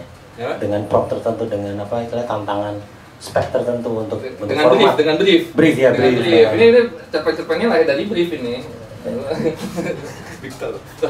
Kan ada temanya ini gitu kan. Kayak Lumbung temanya kan berbagi gitu. Kadang-kadang lu bikin brief untuk diri sendiri juga. Dia justru kan susah kalau nggak ada briefnya ya tapi ya itu gue bikin kayak gitu. Ya biasanya yang menggelisahkan gue saat itu aja apa gitu. ya briefnya buat diri sendiri itu tadi misalnya kayak mau nyoba form baru. Iya. Nyoba form baru ya, itu kan brief diri sendiri juga. Justru kalau buat diri sendiri malah bebas format, malah lo itu ya, malah nulis sendiri yang tadi yang kegelisahan lo saat itu malah keluar gitu. Mungkin ya, iya. Ya walaupun gue injek juga sih kegelisahan saat itu juga sih di cerpen-cerpen yang ditulis tadi. Bukan brief sih, sebenarnya kan cuma temanya doang kan, temanya ini udah, temanya ganjil. Oh ya udah, kalau ganjil berarti kan yang ganjil gimana? Yang ganjil yang orang nggak bisa baca lah, ya kan? Gue bikin aja bahasa baru, gitu. Tapi itu gue cermat loh sebenarnya, Yos. maksudnya ini Yang bahasa antah berantah itu lo sebenarnya perlu cermat. Harus gue baca. Oke. Harus gue baca. Gue bacanya enak apa enggak gitu. Oke. Misalnya mana ya? Tapi gue baca itu, gue baca. Gini kan ya. Zabuta Gursa Gombi Mangkareno bintang 1 2 3 pagar. Kalau berapa tuh? Halaman 39. Gertas Gun Yontas Groto Sipito Hau Deate Amalits Kyoko Turtul Yoj Horto no Mino no Tomi Siliar Wataka Mang Cintas Dojo Rototo Bok Dak LP Akama Thank You Ketare Yoshikitu Ipi Nosan Kiri Gogi Yuto Kopi Oli Otoshi C60. Emang gue latih bacanya itu, bacanya yang enak gimana ya gitu, jadi beneran bikin. Sementara pakai bahasa antah berantah itu, tapi lu selipin apa? Bahasa teknis ya, oh ini mungkin lagi ngomongin ini ya. Mungkin ngomongin ini gitu gini. C60, DAT, CDR, ada ini juga nih kan LP, IP, Longka, RP 999.999 dalam kurung belum termasuk pajak, dalam kurung T, Mertigo Foye. Itu foya-foya. Nah, rasanya kan tahu lah, ya kan? Itu tahu lah ya. Terus jelas banget lah. Oke. Langsung tanpa editing ya. Bingung juga mau ngedit kayak gini. Ngedit gitu gimana? Tapi ternyata di karya itu dia nggak ada yang diedit karena emang dia ini kayak. Iya, tapi ternyata dirinya sendiri suai edit ya kan. Iya. Dilihat bacanya yang udah enak belum gitu kan. Yori, goyot gitu kan. Enak dibacanya. Buat yang tulis ya enak. Monolog. Jadi gue baru ngerti bahwa wakati nih gitis akja bovo, artinya door to door. Tanda kurung. Iya. Terus ide siapa nih kalau yang di kolofonnya tuh optimis sekali loh, cetakan 001. Nanti akan ada berikutnya. Tiga digit. Ada ratusan. Minimal kayak salah rekod. Ada lah chaos 100. Habis itu baru tutup. Kayak salah rekod gitu. Ya itu harapan aja. Siapa tahu ya kan. Ya, berjalan ya. Iya, pengen tapi nggak tahu juga nih ya. Harapannya dibuat yang tinggi dulu aja. Buat terbitan akan panjang. Itu ada lagi kah teman-teman? Ya, selamat ya Harlan. Selamat juga Jokeos terbitan pertama. Menariknya sih tadi itu Harlan tuh cerita bahwa di setiap ceritanya itu ada mainnya ada yang format dulu atau gagasan dulu, tapi pada akhirnya semuanya punya gagasan gitu kan. Terus dan hal yang sangat manusiawi itu orang yang punya gagasan tuh pasti pengen untuk dipahami gitu. Walaupun ada yang kayak nggak pede banget terus dia jelasin semua sampai yang baca malas sendiri kayak itu dijembrengin semua gitu. Terus tapi ada juga yang seperti Harlan gitu, nyamar-nyamarin gitu. Ada yang kayak kalau ada yang gagasan besarnya, ada yang referensi. Kadang referensi kalau nggak dipahami ya mungkin suatu hari orangnya paham gitu. Tapi kalau gagasan yang besarnya agak manusiawi untuk orang tuh pengen orang tuh paham gitu kan. Nah, terus kalau hunter tuh gimana sih narik garisnya, nih kayak ini pengen gue jelasin sama enggak gitu. Terus ada nggak sih sesuatu yang kayak, gue nulis ini, gue takut orang nggak ngerti, gue tambahin ininya deh supaya at least ada clue-nya gitu. Kayak lu pasti ini terjadinya pas ngedit kan, pas ngedit sendiri gitu. Lu gimana sih narik garisnya gitu? Ini gue pengen jelasin, ini biarin aja enggak gitu. Atau ada nggak contoh yang Harlan nambahin sesuatu untuk memungkinkan pembaca memahami karena Harlan pengen yang ini dipahami gitu. Oke. Terima kasih pertanyaan berat ya. Ya, tapi pasti kayaknya benar ya, maksudnya kalau orang ingin komunikasinya sampai juga gitu ya, pengen dipahami juga. Tapi versi guanya sih kayaknya udah jelas deh, tapi orang kan tetap aja nggak jelas gitu ya, tapi apa yang tadi bilang usaha untuk supaya ini bisa jadi jelas, sebenarnya sih sebenarnya ada.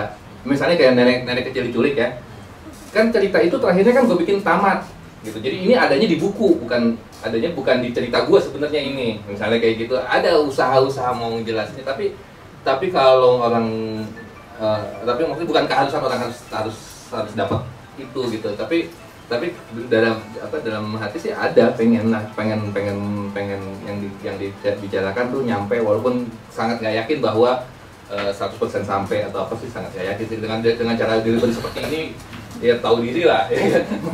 Untuk bisa sampai semua sih kayaknya sulit gitu, tapi ada rasa pengen punya. Ya itu tadi yang aku bilang apa, dalam beberapa hal paling nggak nilainya buat kita sendiri gitu, paling nggak nilainya buat diri kita sendiri itu ada Mas Ina karena ada nilainya buat saya gitu, kayak gitu. Yang mungkin nggak ada nilainya kalau dibaca gitu aja, dari obrolan kayak gini aja baru ketahuannya misalnya gitu. Makasih banyak. Ya. Ada lagi kah?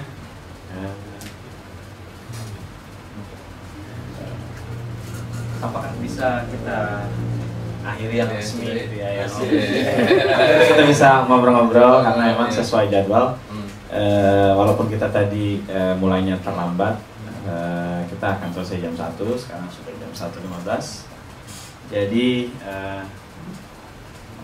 terima kasih buat teman-teman semua yang udah hadir. Terima kasih bahkan Budi dari Bandung menyempatkan hadir. Terima kasih banyak. Terima kasih dari Kospres juga, Kospres yang mendorong kami untuk bisa segera menerbitkan buku ini. Jadi akhirnya pecah telur juga kami.